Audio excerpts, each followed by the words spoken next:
নমস্কার, আমি শ্রাবন্তী। আমার বং বাংলা ন্যারেটিভস চ্যানেলে তোমাদের সবাইকে স্বাগত। কেমন আছো সবাই? আশা করি আমার বন্ধুরা সবাই খুব ভালো আছো। আজকেও আমি তোমাদের একটি অদ্ভুত ব্যাখ্যাহীন ঘটনা শোনাতে চলেছি। ঘটনাটি আমার নিজের সাথেই ঘটেছিল। নিজের সাথে বলতে আমার নিজের এবং আমার পরিবারের সাথে।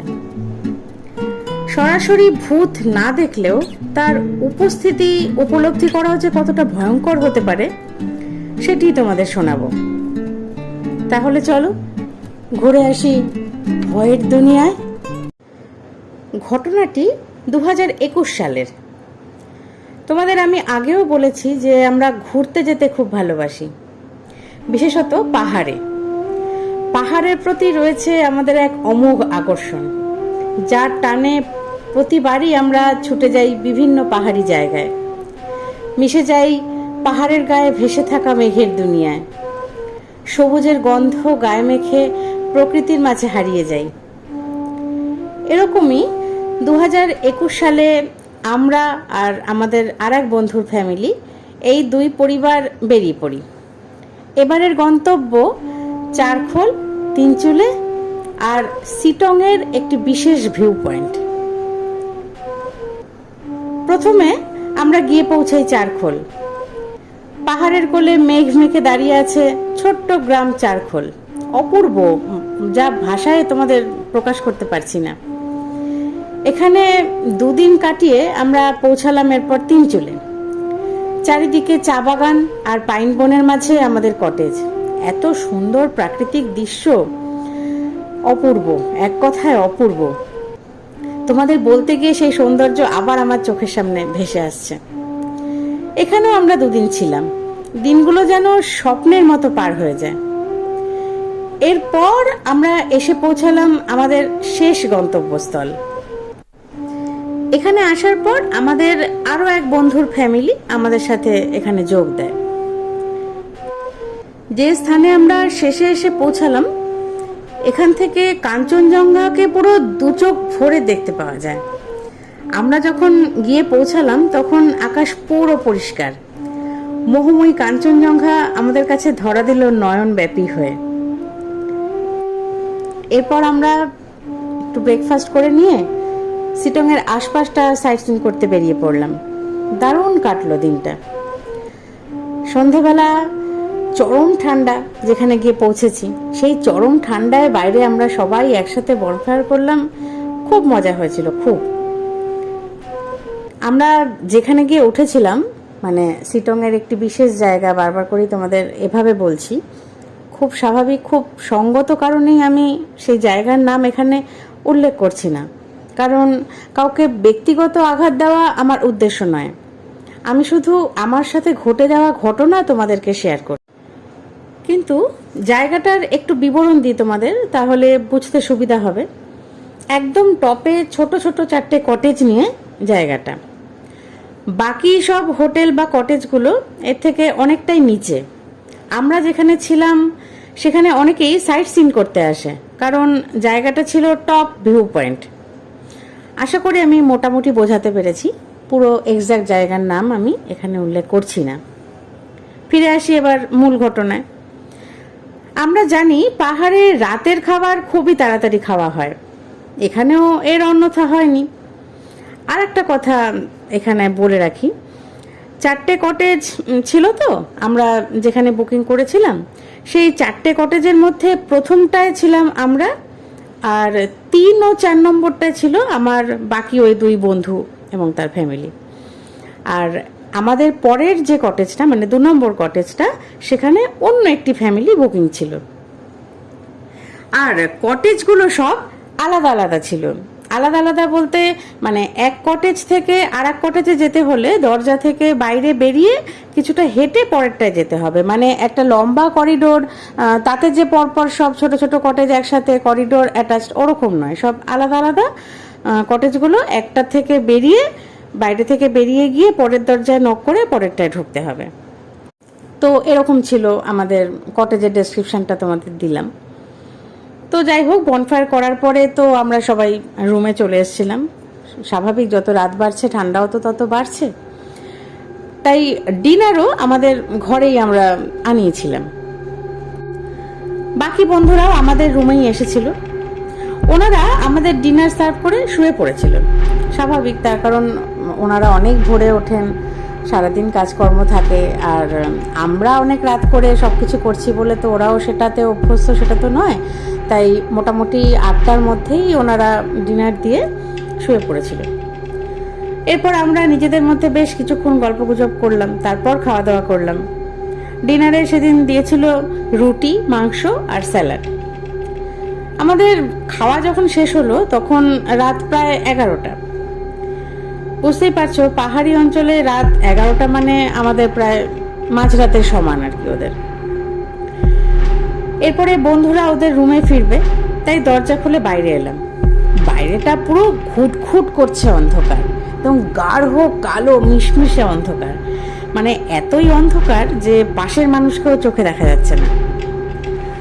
তো একটা টর্চ জ্বালিয়ে ওরা ওদের যে যার রুমে ফিরে গেল। আমরা ঘরে ঢুকে এলাম। প্লেটগুলো সব রুমেই ছিল। রাতে ঘরে বাজে গন্ধ হবে বলে হাজবেন্ড করলো কি, প্লেট বাটিগুলো রুমের বাইরে বার করে দিল, যাতে ঘরের ভেতরে গন্ধ না হয়। এরপর আমরা শুয়ে পড়লাম। চরম ঠান্ডায় কম্বলের মধ্যে ঢোকার কিছুক্ষণের মধ্যেই একদম গভীর নিদ্রায় চলে গেলাম। রাত তখন কটা ঠিক বলতে পারবো না। হঠাৎ একটা অদ্ভুত আওয়াজে আমার আর হাজবেন্ডের ঘুম ভেঙে গেল। আমরা শুনতে পাচ্ছি কড়মড় করে হাড় ভেঙে চিবিয়ে খেলে যেমন আওয়াজ হয় সেরকম শব্দ হচ্ছে। প্রথমে আমরা ভেবেছিলাম যে কুকুর হবে হয়তো, যদিও আমরা সারাদিনে কিন্তু ওই স্থানে কোনো কুকুর দেখতে পাইনি, মানে একটা কুকুরও ওখানে ছিল না, আমরা অন্তত সারাদিনে দেখিনি। এদিকে বাইরে সেই হাড়কড়মড়ের আওয়াজ ক্রমশ বাড়ছে, মনে হচ্ছে একসাথে অনেকে মিলে একসাথে সবাই হাড় চিবিয়ে খেলে যেমন মানে অনেক বেশি ডিপ আওয়াজটা হবে আর কি, সেরকম একসাথে অনেকে হাড় মুখে পড়ে চিবোলে যেরকম আওয়াজ হয় সেরকম আওয়াজ হচ্ছে বাইরে থেকে। আর আওয়াজটা হচ্ছে একদম আমাদের জানলাটার সামনেই। কুকুরের কাজ ভাবলেও সাথে এটা মাথায় এলো যে এক জায়গায় যদি কয়েকটা কুকুর একসাথে খাবার খায় তাহলে দেখবে মানে কুকুরগুলোর মধ্যে একটু ঝামেলা লাগে, যার ফলে কি হয় ওদের মধ্যে একটু ধাক্কাধাক্কি বা কুকুরের মধ্যে সামান্য ঘেউ ঘেউ বা ঘরর ঘরর একটা মিনিমাম শব্দ তো কুকুরের মুখ থেকে বেরোবে। অতগুলো কুকুর এক জায়গায় প্লেটের থেকে যদি খাবার খায় তো একটা মিনিমাম সেই শব্দ তো হবেই, কিন্তু এই রকম কোনো শব্দ কিন্তু আমরা শুনতে পাচ্ছি না, শুধুই হাড় চিবোনোর শব্দ আসছে। মানে নিঝুম রাতে সে এক রোমাঞ্চকর অনুভূতি। তখন মানে এতটাই তীব্র না সেই আওয়াজটা আসছে যে জানলার পর্দা সরিয়ে যে বাইরেটা দেখবো, জানলাগুলো তো ট্রান্সপারেন্ট কাচের হয়, পাহাড়ি কটেজে জানলাগুলো যেমন হয় বুঝতেই পারছো তোমরা, সেরকমই ছিল। কিন্তু জানলার পর্দা সরিয়ে যে বাইরেটা দেখবো সেই সাহস হচ্ছে না। মনে হচ্ছে কি যে মানে জানলা পর্দাটা সরিয়ে বাইরে দেখতে গেলে কি দেখতে পাবো আমরা, যদি ভয়ঙ্কর কিছু হঠাৎ করে চোখে দেখতে পেয়ে যাই কি হবে তখন। তাহলে মানে মনের মধ্যে অদ্ভুত অদ্ভুত ছবি, অদ্ভুত অদ্ভুত চিন্তা ভাবনা ফুটে উঠছে তখন। এর মধ্যেই হঠাৎ আমাদের দরজাটায় দুমদুম শব্দ। আর দরজায় সিকিউরিটি বলতে তো শুধু দরজার উপরের দিকে একটা ছিটকিনি, দরজায় বাড়ি মারার দাপটে না দরজাটা কাঁপছে রীতিমতো। মনে হচ্ছে কি এক্ষুনি দরজাটা ভেঙে পড়বে আর ওপার থেকে বিভৎস কেউ একজন ঘরে ঢুকে পড়বে। ভয়ে আমরা পুরো জমে কাঠ হয়ে গেছি। সেই সিচুয়েশন কল্পনা করলে এখনো ভয়ে হিম হয়ে আসে শরীর। এভাবে কতক্ষণ যে সেই তাণ্ডব চলেছিল, মানে সেই বাইরে হাড় কর্মরানি আওয়াজ, আবার এদিকে দরজা পেটানোর শব্দ, বলতে পারবো না এরকম কতক্ষণ যে সেই তাণ্ডব চলেছিল। কাঠ হয়ে বিছানায় শুয়ে আছি।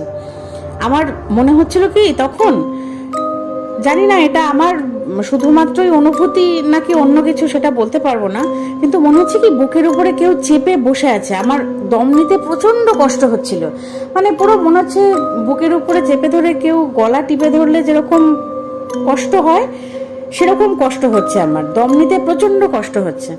আমার তখন নিজের ভেতরে ভেতরে এমন একটা ব্যাপার হচ্ছে কি যে আমার আজকেই সব শেষ, আর কিছুই করা হবে না আমার জীবনে। আর দু চোখ বেয়ে আমার জল গড়িয়ে পড়ছে, অথচ এতটুকু নড়বার ক্ষমতা নেই, মুখ থেকে আমি শব্দ বার করতে পারছি না কিছু, এরকম অবস্থা হয়ে গেছিল তখন আমার। এরপর আমার আর কিছুই মনে নেই। যখন চোখ মেলেছি এরপর, তখন দেখি সকাল হয়ে গেছে, বাইরে আলো ফুটে গেছে। ধীরে ধীরে উঠে বাইরে বেরোলাম। বাইরে বেরিয়ে দেখি প্লেটগুলো পুরো পরিষ্কার, এতটুকু হাড় গোড় মাংস অবশিষ্ট নেই। তার কারণ আমরা যখন গত রাত্রে প্লেটগুলো বাইরে বার করেছিলাম, খুব স্বাভাবিকভাবেই তাতে মানে আমাদের সবার এতজন, মানে আমরা মোট 8 জন, সেখানে 8 জনের 8টা প্লেট, তার তো হাড় গোড় অবশিষ্ট খুব একটা কম হবে না।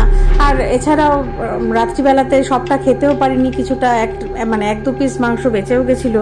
কিন্তু বেরিয়ে দেখছি পুরো প্লেট পুরো পরিষ্কার, এদিক ওদিক কিচ্ছু পড়ে নেই, সব পরিষ্কার। মনের কোণে আবার গত রাত্রের ভয়ে ফিরে আসতে যাবে, সামনে তাকিয়ে দেখি ঝকঝকে কাঞ্চনজঙ্ঘা আমার সামনে দাঁড়িয়ে আছে। মুগ্ধ হয়ে তাকিয়ে রইলাম সেদিকে। মানে গত রাতের ভয় মুছে ফেলে প্রকৃতিকে মনে মনে তখন উপলব্ধি করাতে চাইছিলাম। এরপর একে একে বন্ধুরাও সবাই বেরিয়ে এলো। বন্ধুরা ওঠার পর চায়ের আড্ডায় ওদের পুরো ব্যাপারটা বললাম। পুরো ব্যাপারটা শুনে ওরাও খুব ভয় পেয়ে গেছিল। তো এখানেও আমাদের 2 দিন থাকার কথা ছিল, সব জায়গাতে আমরা 2 দিন 2 দিন করে স্টে করেছিলাম, তো এখানেও 2 দিন থাকার কথা ছিল। তো এই দিনকে মানে পরের দিন সকালবেলা, সেদিন তো আবার সারাটা দিন কাটলো। তারপরে সেদিন রাত্রেও আমরা যথারীতি ঘরেই খাবার খেয়েছি। কিন্তু সত্যি বলতে কি, এক প্রকার ভয় পেয়েই, আর এছাড়াও বাকিরাও সবাই বলল যে প্লেট উচ্ছিষ্ট এগুলো বাইরে বার না করতে, ঘরের ভেতরেই রেখে দিতে।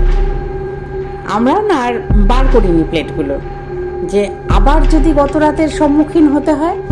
প্লেটগুলো বার করেছিলাম বলেই যে ঘটনাটি ঘটেছিল নাকি অন্য কিছু, সেটা তো ঠিক ক্লিয়ার বলতে পারবো না। কিন্তু সেই হাড় কর্মরের আওয়াজটা আজকেও যদি আবার হয়, এতটা নিতে পারবো না। 2 দিন ধরে এত চাপ নেওয়া যাবে না। তাই সবার কথা শুনে সেদিন আর প্লেটগুলো বাইরে বার করলাম না। কিন্তু সত্যিই জানো তো, সেদিনকে রাত্রে কিন্তু আর কিছুই আমাদের সাথে ঘটেনি। কোনো রকম কোনো আওয়াজ বা অন্য কোনো অনুভূতি বা দরজায় শব্দ, মানে দরজা নক করার শব্দ, কোনো কিছুই কিন্তু সেদিনকে আমরা আর পাইনি।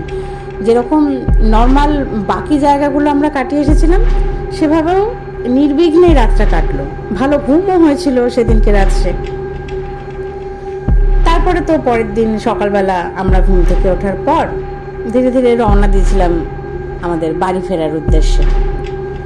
কিন্তু আজও জানি না আমরা সেদিন রাত্রে কি হয়েছিল, আদৌ কি ছিল ওটা, কি হচ্ছিল।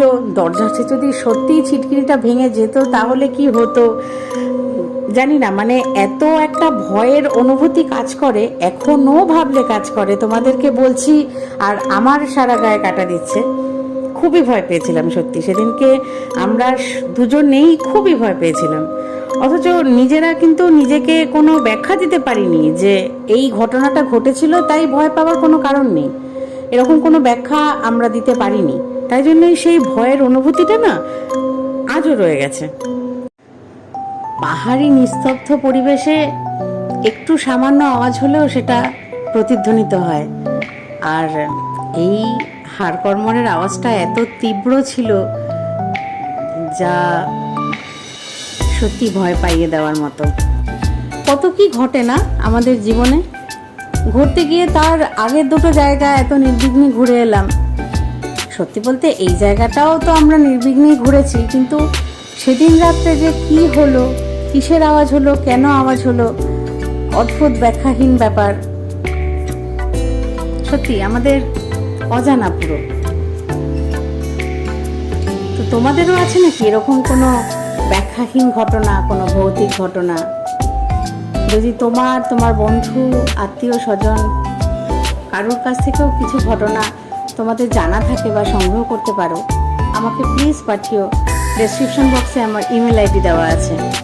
আমাকে সেই গল্পগুলো তোমরা শেয়ার করতে পারো, তাহলে আমি আবার বাকি তোমাদের সবার সাথে সেই গল্পগুলো, সেই ঘটনাগুলো, গল্প তো নয় ঘটনা, সেই ঘটনাগুলো তোমাদেরকে শেয়ার করতে পারবো। আমার এই অনুভূতি তোমাদের কেমন লাগলো সেটিও আমাকে কমেন্ট করে জানিও। আর যদি ভালো লাগে তাহলে লাইক, কমেন্ট, শেয়ার করতে ভুলো না। আর আমার বং বাংলা ন্যারেটিভস চ্যানেলটিকে সাবস্ক্রাইব করে দয়া করে আমার পাশে থেকো সবাই। সোম আর শুক্র মানেই বং বাংলা ন্যারেটিভসের সাথে ভয়ের দুনিয়ায় যাওয়া। সবাই খুব ভালো থেকো, সুস্থ থেকো। কথা হচ্ছে আগামী দিন।